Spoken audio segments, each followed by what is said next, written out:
कथं विद्यामहं योगिन् त्वां सदा परिचिन्तयन् केषु केषु च भावेषु चिन्त्योऽसि भगवन्मया.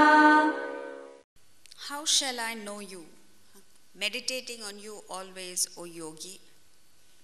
In what aspect should I think of you, O blessed Lord? So, from Arjuna's tone, now you come to understand that he has finally begun to get a glimpse of Krishna's power. Because he says, how shall I know you? What he means is, he is making a suggestion of open-eyed meditation. What is open-eyed meditation? While you're transacting with the world, you're seeing the world, you're acting in the world, you're feeling emotions, you're thinking thoughts. One aspect of your mind must be anchored in Atman, Brahman, God. You know, Ramakrishna Paramahamsa says, in the temple that he used to worship in, there were two instruments that were played. One was a drone, Ekaswara. And the other was what he called as 7 notes, Saptaswara. And it is this combination of that one note and the 7 notes that created wonderful divine music that uplifted his soul. So this is it. The 7 notes that you are playing around with, the Saptaswara that he calls, is your transaction in the world. But all the notes that you are playing or singing or whatever it is that you're doing are anchored in that one swara, that drone, that is constant. And that constancy is what we need to develop. We are not constant. If that constancy is not there, that one note is not there, your note slips.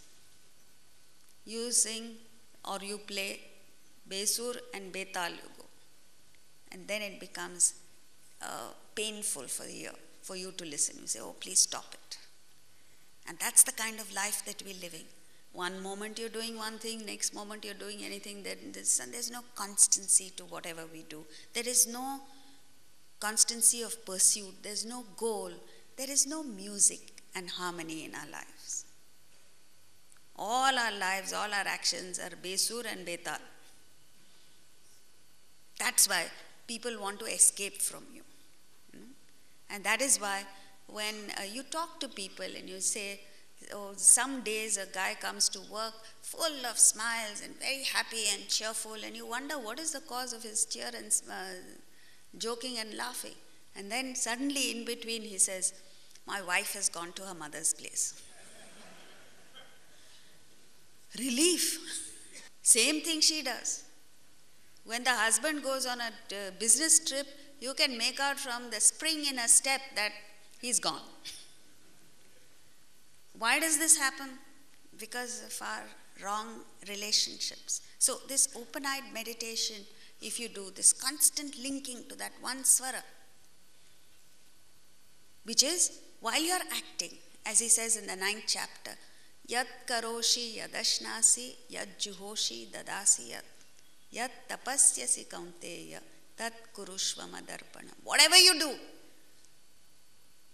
whatever you oblate, whatever your interactions are with the world, actions are in the world, oblate it to me. Do it for my sake.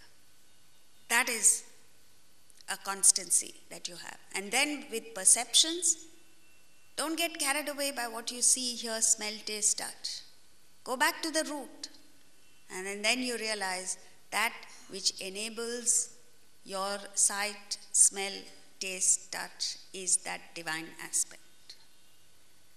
Feelings. Try and change your feelings of separateness. When you look around you, you only see separateness. You see yourself as separate from everyone else. That gives pain, that gives sorrow. That is why you're so critical of people. You look at a person and say, you know, wherever you go, first thing you do is pick on the person's faults. And you come back, now it doesn't matter to that person, but it matters to you because it agitates your mind. If only you were to say, yes, it was imperfect, but at least the person has made an effort. If you're charitable with the person, it's a completely different experience you come back with. The separateness causes the problems. If you refuse to acknowledge the separateness and trace back to and feel one with people, your whole experience of life changes.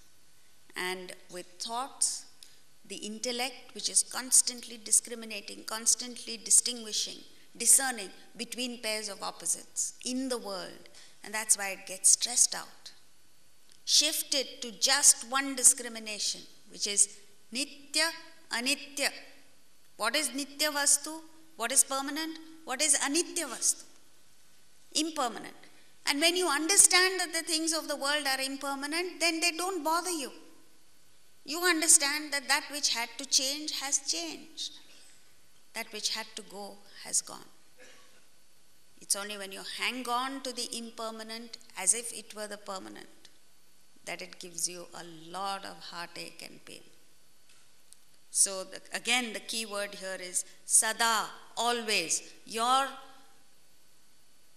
practice of this must be constant.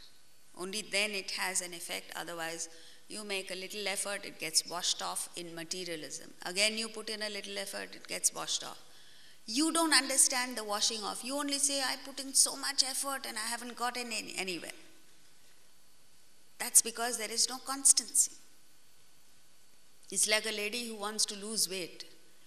She joins a gym. She goes for 5 days, loses half a kilo, and then goes binging for the next 15 days. How can you expect her to lose weight? The constancy. With this, we come to the end of today's session. But before we go home, let's take a look at what are we taking home with us today.